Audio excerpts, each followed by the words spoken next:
Sesama kader Gerindra tuduh Fadlizon terlibat teroris. Densus, mana Densus? Bantuan Fadlizon itu, saya yakin ketika membantu Fadlizon sebagai anggota DPR nggak bisa ngeles. Kan saya cuma membantu kemanusiaan. Dia tidak mungkin tidak tahu bahwa hasil ini oleh PBB maupun oleh Pengadilan Negeri Indonesia dinyatakan sebagai organisasi terorisme. Nah, sebelumnya kita tahu bahasanya Fadlizon ini ngotot agar Densus 88 ini dibubarkan saja. Alasannya, umat Islam ini sering jadi sasaran, begitu katanya.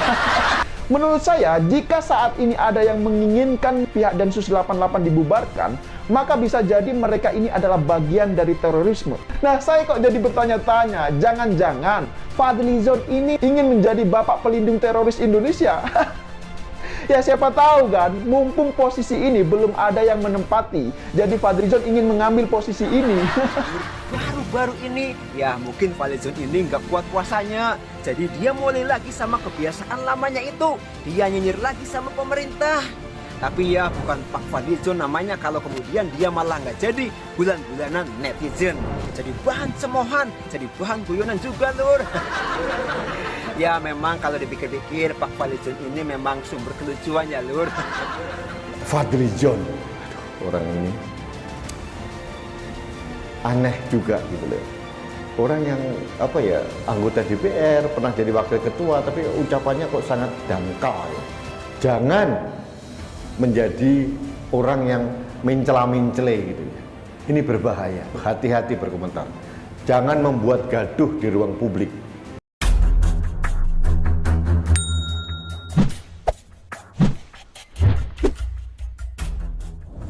Saya memang kurang suka Gerindra, tapi saya adalah pengamat Gerindra hingga saat ini. Mulai dari Muhammad Taufik, mantan napi korupsi, Sanusi, tersangka pencucian uang, Habibur Rahman yang nyasar terus menyalahkan Ahok, dan banyak lagi. Banyak kader yang konyol memang dan juga menang, tapi pemimpinnya bisa diangkat menjadi menteri. Itulah lucunya politik negara kita. Tapi kali ini kita akan membahas 3 orang saja, antara lain Fadlizon, Ahmad Dhani, dan juga Puyono. Loh, kenapa ada Ahmad Dhani dibahas? Nanti akan tahu maksud ketika selesai kita membahasnya. Ahmad Dhani pernah berkata kalau dia sengaja dipilih Fadlizon untuk melakukan babat alas di Dapil Jatim. Secara harfiah, babat artinya membersihkan atau menumpas, alas artinya hutan. Babat alas biasa digunakan untuk istilah membuka usaha baru atau membuka lahan baru dari nol. Lalu apa artinya secara politik? Singkatnya, kita menangkap Jatim terkenal dengan kandang NU dan PDIP. Keduanya adalah barisan nasionalis. Kelompok Islam moderat dan juga nasionalis sudah kuat di sana. Nah, kekuatan ini berusaha dibabat alas oleh Fadlizon melalui Ahmad Dhani. Logisnya, kalau yang lama dibabat maka akan ada paham baru yang masuk. Paham apakah itu? Awalnya, kita menduga paham komunis atau sosialis karena Fadlizon adalah penggemar Karl Marx yang berkuliah di Rusia. Tapi semua itu berubah ketika Arief Puyono yang sesama anggota Partai Gerindra menuduh Fadlizon teroris. Kita akan analisa pernyataan Puyono apakah logis atau tidak. Tapi sebelumnya kita akan menganalisa sedikit soal ideologi. Komunis ketika diperkenalkan oleh Sneflit tidak terima oleh masyarakat Indonesia. Tidak diterima oleh masyarakat Indonesia. Dan baru ketika diperkenalkan oleh Semaun dan tokoh-tokoh muslim seperti Haji Misbah, Tan Malaka, Muso, dan Aidit baru bisa mendapatkan banyak pengikut karena dikombinasikan dengan dalil agama. Fadlizon tentu paham hal ini.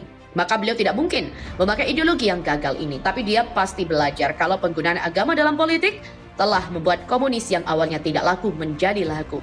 Nah, politik menggunakan agama ini suka tidak suka sudah lama dipakai oleh Fadlizon bahkan Gerindra. Lalu politik agama ini akan dicampur dengan apa kalau bukan dengan komunis?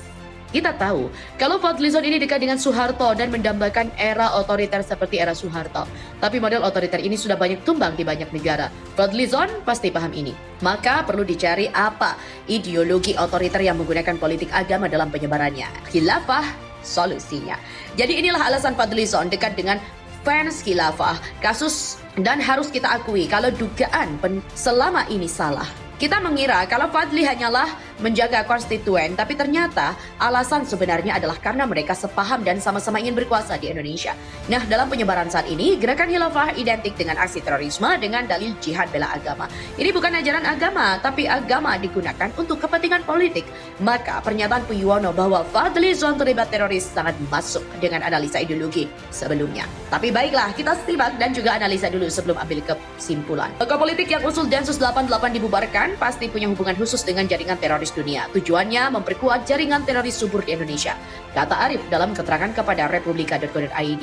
Sementara komentar, menurut kita itu logis. Itu sebabnya banyak teroris lapangan yang targetnya adalah kantor polisi. Selain gereja, kantor polisi adalah tempat yang sering menjadi target aksi terorisme. Densus adalah musuh teroris yang paling mereka takuti. Oleh karena itu hanya bisa dilawan secara politik, yaitu via Fadlizon dengan cara meminta pembubaran Densus. Sangat tidak masuk akal jika ada yang menginginkan Densus 88 dibubarkan, sebab di negara-negara lain pun ada pasukan atau tim seperti Densus 88 atau Gultor 81 yang merupakan pasukan Kopassus anti teroris. Dan logis juga serta ini sesuai fakta, negara paling demokrasi sekalipun punya mekanisme untuk menjaga stabilitas negara tersebut yang kadang bertentangan dengan sebagian prinsip demokrasi. Contohnya adalah antisemit dilarang Jerman, sekalipun melawan dalih kebebasan berpendapat yang dianut negara itu.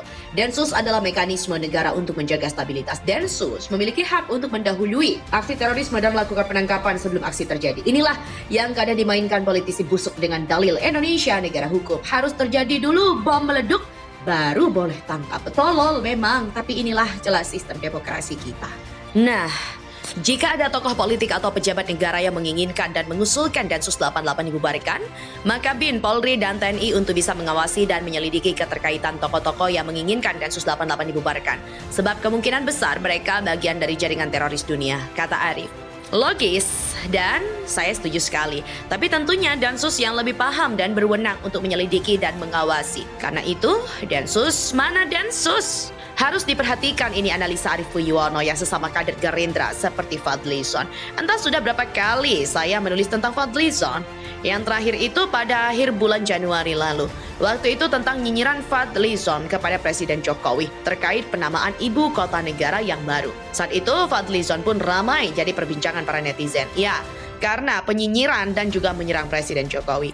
Nah, saat ini Fadlizon kembali menjadi topik perbincangan publik, terutama para netizen. Dengan otomatis, Fadlizon pun jadi berita. Namun ada yang membedakannya dengan apa yang terjadi pada bulan Januari lalu dan beberapa momen serupa di tahun-tahun lalu. Ya, biasanya Fadlizon ini menyerang pemerintah atau Presiden Jokowi. Yang terjadi saat ini itu sangat berbeda. Jadi ceritanya tuh gini.